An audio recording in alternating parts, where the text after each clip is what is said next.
everyone. Welcome back to Raise High at GW. I'm Kevin Burke, and as we will be all season long, joined by head men's basketball coach here at George Washington, Jamion Christian. Welcome back to the show. Coach, how you feeling? Feeling great. Feeling enthused about our group and ready for the challenges ahead. You know, the last time we did this show, it was just days before the season started. You got a couple games under your belt. What have you learned about your team so far in a couple games? Well, I learned we can really score the ball. And, some of the things we've really worked on through the off season, in terms of being able to score and play with tempo, we've been able to do. And that's exciting for us. That's exciting for our future. It gives us the ability to play a lot of guys, to play a lot of different matchups. And I think it gives us a style of play that's going to allow us to be really good down the road. Some bumps in the roads right now as we're trying to figure it all out. But I love our tempo right now, and that's exciting to be able to play that fast. Has anything changed for you in the first couple games in terms of expectations or thoughts? My thing with expectation is I always try to go into everything with little expectation, right? Like an expectation is really like a dream. It's like, it's something that's there before you that you really can't do anything with. And so I just try to be real realistic with where we are, try to maintain an understanding of the journey that we're on. Playing a new defense, playing a new press, doing some different things on offense. It's going to take some time with all these new faces to put together. My job is to stay realistic and to continue to find the positives in what we're doing and to continue to try to correct the things that we can be better at. How has a non-normal preseason where you don't have exhibitions or those secret scrimmages affected a start to the season? Well, I think not having scrimmages, they definitely slow you down. I mean, there's a lot of things that happen in your first couple exhibitions and scrimmages. Number one, you're going to have a ton of travels and turnovers. The defense is going to have all these little things that you have to fix and correct. And we've kind of seen that through the first two games that we've had. We've improved on some things. You usually get those things out in the scrimmage games. We weren't able to have any of those this year, but we're just happy to be able to play college basketball again and to be able to go out and compete. And, really just trying to embrace the journey that we're on. Although it's different, it hasn't been traveled this way before, but we're just trying to embrace all parts of it. We touched on this in the last episode. You're such an analytical mind, and you go back to how analytics has crept into sports. You go back to the Moneyball Oakland days, but you have a member on your staff that has analytics in the title. You value analytics. So what exactly are you looking for, and how would you define that word? Yeah, Seth Jackson oversees that for us. He does an amazing job for us. New to our staff this year. And just does a great job of just finding the little nuances that we're looking at.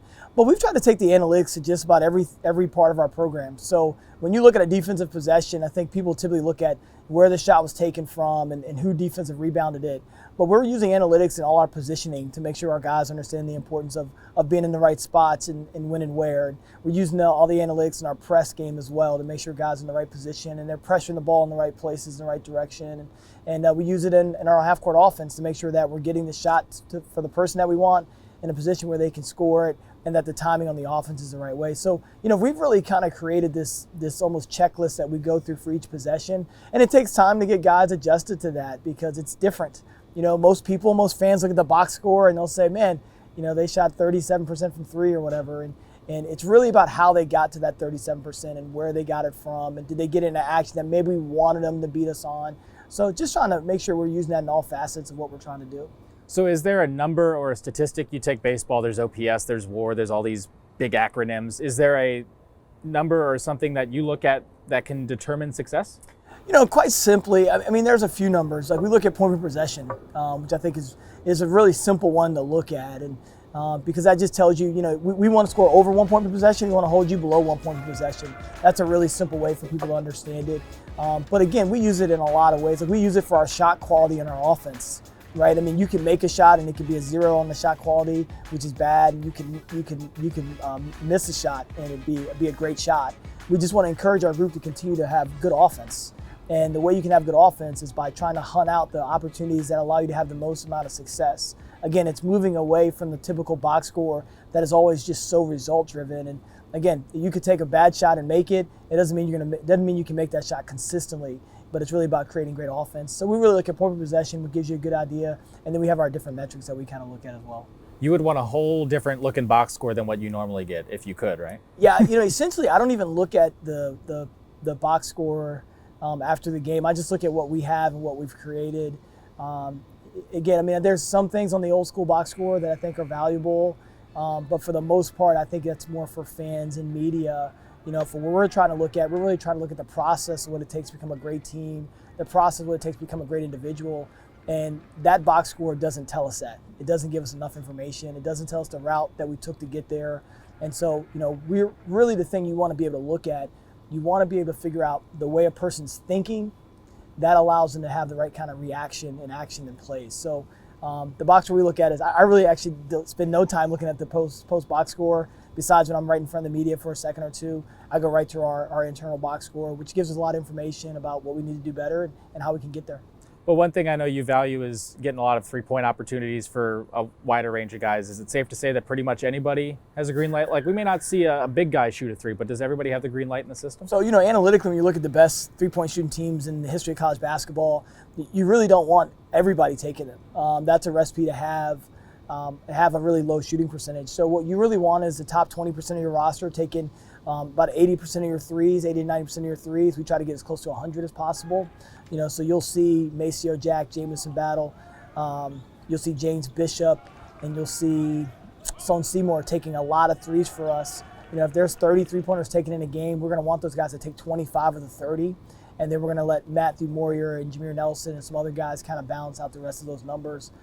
So I think if we're going to be a great three-point shooting team, it's going to be about generating three-point opportunities for those guys, and then having Jamier and Matt Morier and those guys get to the front of the rim and create for themselves. And I think we have that kind of balance. I think analytically that's the best way to be a great three-point shooting team, but also to have a high point per possession.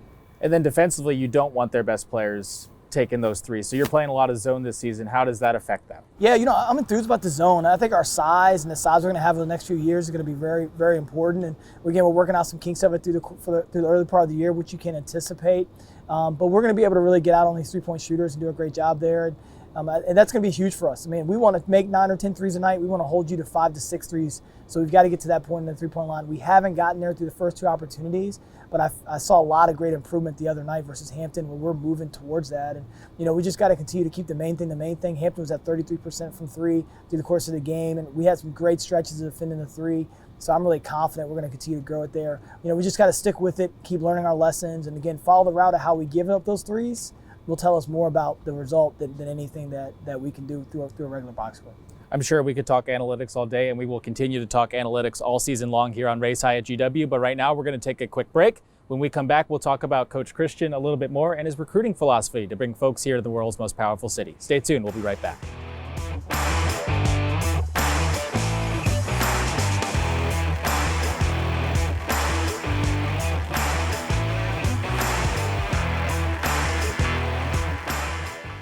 When you get the diagnosis of cancer, you don't know how you're going to handle it. You really don't know what's coming down the road for you. I was diagnosed with stage 4 oral cancer.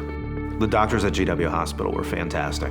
They were willing to advocate for an alternative treatment that had better outcomes for me, better life over a longer term with fewer side effects. I want to say thank you for getting me through cancer treatment and back to living my life. From routine care to life-saving emergencies, we're here for you, the George Washington University Hospital.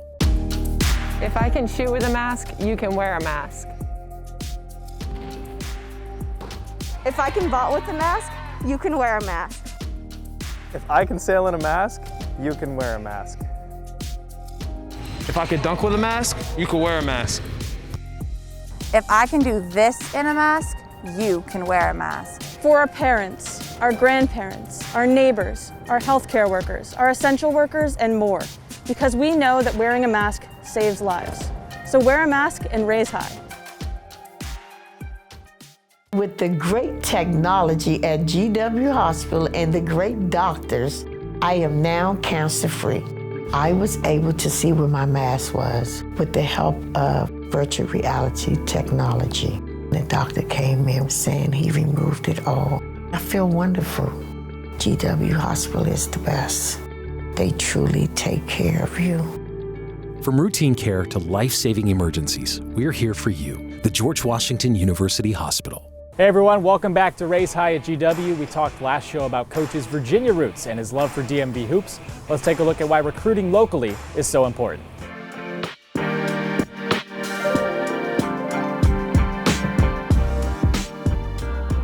Whether it's all-time leading scorer Chris Monroe or career assist leader Shantae Rogers, three-point record holder TJ Thompson, or Joe McDonald, who ranks third all-time at GW in games played, there's a theme. They are all locally grown. And as McDonald tells it, playing so close to his home in Virginia gave him an edge. every home game felt a little more special, to be honest. And being comfortable, I think, is key. Is what anyone would want when they move to that next stage in life, and it just made the transition so much easier. This season, Jamion Christian's roster features 9 student athletes hailing from the DMV. The veteran coach has a lengthy track record of scouring the globe for prospects built to thrive in his mayhem system, but he wants to start in his own backyard, tapping into a hoops hotbed with a rich history of players succeeding at the highest levels. You know, there's a national championship team waiting out there for us, or guys that are local, and we got to do a great job of capturing their hearts and their minds as they're growing up and getting them to stay home. And, you know, we have one of the best universities in the world.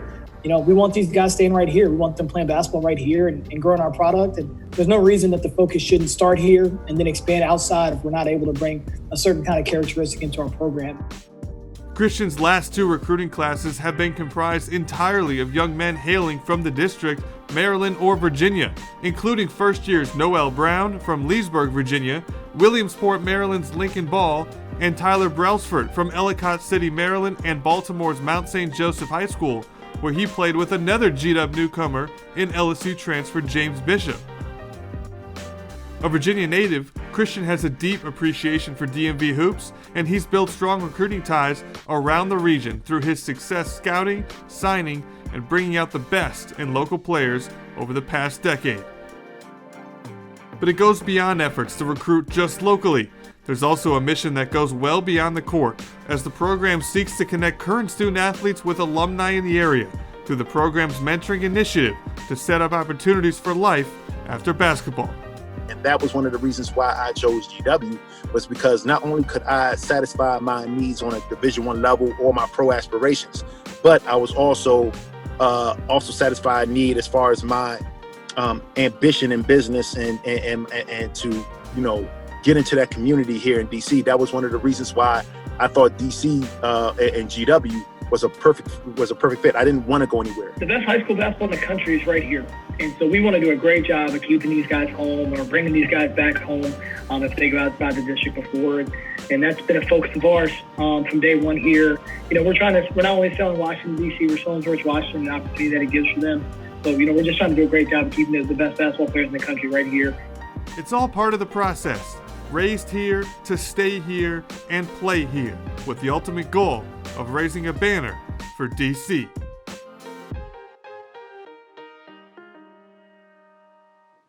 We saw in that video, DMV guys just have a special sauce to them, don't they? Yeah, you know, they have a great understanding of how to play the game and they have a tremendous chip on their shoulder. You know, the youth basketball system in this area is just one of the best in the country. I mean, you're talking about gyms packed at 6-year-old games and all the way up. And it's just unique here in the DMV. There's no reason we've been able to put out so many pros, and we're looking forward to bringing some of those guys and keeping them close to home. To be clear, though, you're not recruiting solely locally. You're looking all over the place. Well, we're looking for the best fits for what we have here, but we also recognize that we're sitting in one of the best places in the world when you look at per capita with NBA players and the talent that we have here with our tremendous high school system and our tremendous AAU programs. So we just want to make sure we do a great job of keeping a great footprint here and keeping these guys local. And then when there's a guy that maybe there's something we can't have right here, you know, we'll definitely expand and go find. You know, we have like a Hunter Dean from Louisiana who's a 6'11", big-time athlete. You know, guys like that are hard to find. Matthew Moyer at 6'9" from Ohio. So we're definitely not afraid to go away from the DMV, but we just want to be the best in the country at recruiting this area and making sure people know that's such a priority. And we really want to be the hometown school for people, and we believe we're able to do that. You know, it's going to really allow our future here to be really bright. Let's switch gears a little bit, get to know you a little bit better. Your brother, Jarrell, coaches with the Wizards. How cool is it, and how did you guys both end up coaching hoops in DC? Well, you know, that's really a stroke of luck that we both ended up here in DC. And, you know, my brother, you know, he was at Oklahoma City for a long time and just was there with their G League affiliate and just an amazing just situation they have in Oklahoma City. And, you know, Sam Presti does an unbelievable job of organizing and making an organization. And then he had the chance to come here and start the Go-Go here as the first G League coach here, working for Posman Sabansu was the GM for the Go-Go. And, you know, so it's been great watching him grow and watching him kind of achieve his dreams. You know, he told me when the G League started, he wanted to be a G League head coach. And so watching him be able to do that and perform that dream, it's been so much fun.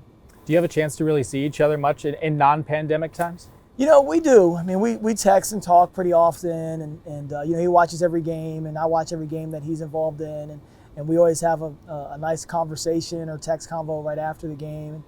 It's been great. I mean, he's got 2 boys, and I've got my son Jacoy. So being able to have those guys grow up together, we recognize that it could be a small amount of time. I mean, NBA guys kind of move around a good bit, and he's a guy that's definitely on the rise on the NBA circles. So we're just trying to maximize the time that we have here together, recognizing that, you know, it may not last forever, but it's been great watching our families grow together and being able to spend that time. Take me inside the one-on-one games you guys played as kids. Yeah, I mean, the one-on-one games are pretty one-sided. You know, we have this rule in our family. You know, we played our father. My father would try to beat us 32-0, and he wasn't really forgiving with points. And so I carried that on with Jarrell, and just made sure that he had to learn. You know, I think the best way to learn sometimes is through just fiery competition. And so, you know, I didn't give him much, and he had to earn every bit that he had. But I'd like to think that it's really helped him carry over into his field now, where, you know, he's appreciative of the opportunities that he has, and he's got a great competitive streak. And so I'd like to think that never letting him win at one-on-one has really helped to build that individual fire. We're going to have to check with Jarrell to make sure that those facts are true. But what about your dad? Did you play one-on-one with your dad? Did you ever beat him? Yeah, you know, I beat my dad when I was 15 years old, and he didn't play me anymore after that. And my dad's a track and field guy. He's in the Hall of Fame of Virginia State for the 100 meter, 200 meter, and the relay. So, you know, track and field guys can't really stop. So when I learned how to shoot the pull-up jumper, that was kind of the end of our one-on-one games. But when I was trying to play straight line, he was definitely beating me to the front of the rim. And but once I developed the pull-up jumper, you know, we were able to really to beat him. And once you beat him once, he doesn't play you anymore. So, you know, I definitely was the best one-on-one player at the house. There we go. All right, let's do some more rapid-fire questions. This week, Jamion Christian edition. You ready? Yep. Favorite book? 5 Dysfunctions of a Team. Favorite movie? Devil Wears Prada. Really? Yeah, you know, I just love how she works with her employees. It's great to watch. I was not expecting that. Favorite TV show of all time? I love The Marvelous Miss Maisel, but I'd also want to say The Fresh Prince of Bel-Air. Okay. Your current staff excluded, what's your dream bench to work with? Ooh, explain that question. Who are a couple assistants you've envied in terms of your pedigree? Oh, man, that's a really good question. You know, Coach K had a staff one time when he had Mike Bray on staff. That was a legendary staff when they had Bobby Hurley and all those guys. You know, so I always look at that. Rick Pitino's staff, I want to say at Providence, had Tubby Smith, Rick Barnes, and so that's obviously a legendary staff there. You know, I think I'm really encouraged at just trying to build a staff out that someday has a lot of future head coaches. And when you watch those guys and how much success they've been able to have, I know this is rapid fire, but I just think that's the goal, is to have a staff of guys that all become head coaches. Last one. When is it too early to decorate for the holidays? Before Thanksgiving. I mean, you're a savage if you're decorating before Thanksgiving. I mean, let's have a great appreciation for Thanksgiving. Allow us to all enjoy that day. Maybe have some hot apple cider. And then once Thanksgiving's over, I think you're free reign to have your Christmas. Is the Christian house decorated? It is, but it was decorated after Thanksgiving. Okay, that's a good definition. Well, Coach, we appreciate the time as always. Thanks for joining us. Always appreciate it. When we come back, we switch gears to GW women's basketball. We'll be joined by graduate transfer Jasmine Whitney, and here's a look at their upcoming schedule here in the next couple weeks. Stay tuned. We'll be back in just a moment.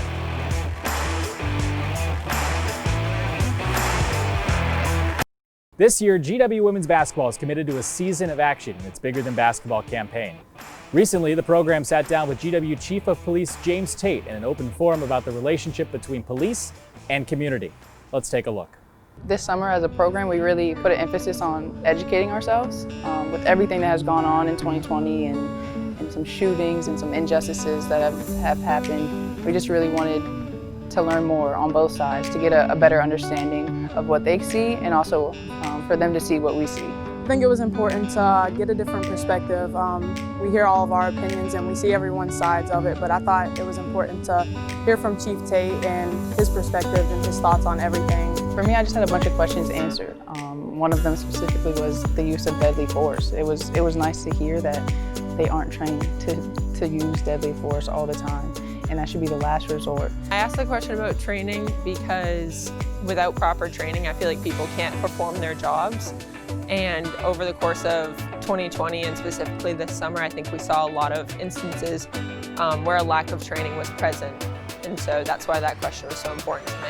You can take that and try to establish a better relationship, especially with at least GW police and hopefully around the nation, establish a better relationship with the community and the police departments. We're now joined by graduate transfer Jasmine Whitney of the women's basketball program. Thanks for joining us. First of all, we just heard from you in this piece talking with Chief Tate. Take us inside that. What was that experience like? Well, yeah, we just wanted to be able to hear from a police officer, really. It's nice to be able to hear his side of it. I know we talk a lot about what we think and our opinions, and we hear the nation's opinions, but just to get a little inside look at what they're doing too, it was really nice to hear. It seemed like a great opportunity for you guys, and we're excited to see the Bigger Than Ball continue throughout the year. But let's talk about you specifically. You're locally grown. Mm-hmm. You're from Centerville. Who did you grow up admiring in terms of getting yourself into women's basketball? I don't really think I have a specific person, but I know just playing in the DMV my whole life has really set me up for some of the success I've had. I've got to play against some of the best, especially in the WCAC, going to Paul VI. It was competitive every night, and I think that's really helped me. We talked with Coach Christian. He said that it's just so different playing here in the DMV. As somebody who played in it, what is it like to play night in and night out against some of the best competition? It's awesome. As a freshman, as I was younger, growing up and getting into that, I was nervous. But as I got older, I just acknowledged and admired the people I was playing against, and it was an honor to be able to play against them every night. It was never an easy night. Yeah. We were battling every day. Well, got you an opportunity. You started your career at Pitt. You played there for 3 seasons. And then you decided to transfer, and you ended up picking up GW. Take us inside what that process was like in terms of what ended up leading you to GW once you decided to transfer. For sure.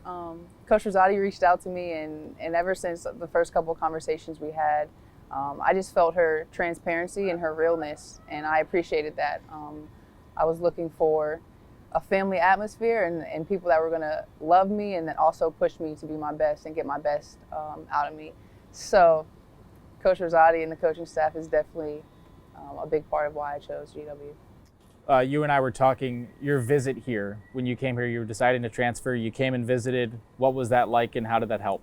Oh yeah, for sure. So I love Coach Rosati on the phone, but it's also different once you get to campus. And once I got to campus, I knew I was coming here. I didn't tell anybody. I know I looked at my dad, I said, this is it. But I took a little bit just to get some logistics figured out. And there's no better place to play than be at home here in DC. You've only been here, it seems like a little bit longer, but it's only been a year, and shoot, half the year you haven't even been allowed to be here. So with that in mind, you still have been able to become a team captain on this team. What allowed you to do that in such a short amount of time? Well, talking to Coach Riz, especially when I first got here, we wanted to make me a leader on the team, but it doesn't just work like that. You have to put in the work, you have to build the relationships, and you have to be consistent with it. Definitely COVID times made it challenging, but I think we grew closer when we weren't here than when we were here, if that makes sense, because we had to consistently have phone calls, come up with things to do together. So that was fun. For folks at home that haven't been able to see you on ESPN Plus yet, take us inside your game, because you like being a two-way player. You like the steals, you like the assists. Take us inside your game. I would definitely say I'm a pass-first point guard. I like to make plays for other people, and I want to do that as much as I can, but also I like to get down on defense and get some stops and some steals, and then just go and push in transition. Would you rather hit a three-pointer or give an assist to a three-pointer? Give an assist to a three-pointer any day. Okay, steal or get a rebound over a big inside? Ooh, I think I'm gonna go with the steal so I can just get it out and hit it and throw it up to one of our three-point shooters. See, even when you get a steal and you have a fast break, you're still looking to pass. See, we like this, two-way player. There's a lot of promise on this team. We know there's a lot of new faces, but how have you been able to adjust since you've come back, and what have you learned about your teammates now that you've been able to play with them for a little bit? I definitely think the work we put on outside of basketball has definitely helped us in basketball. I've been able to learn what my teammates like, what kind of passes they like just by playing with them in practice. So I think that it's been fun to adjust, and I'm excited to see what this group does. One last question for you. You're a graduate student. What's your focus in graduate school, and what are you going to do after school? I'm getting my master's in criminology. I'm hoping to just help people. I want to help people getting out of prison and try to help them set up a better life for themselves. A true assist master on the court and off the court. Jasmine, we appreciate the time. Thank you. That'll do it for this episode of Race High at GW. We appreciate Jasmine stopping by. We appreciate Coach Christian stopping by. My name's Kevin Burke. Thanks for tuning in, and we'll catch you next time here on Race High at GW.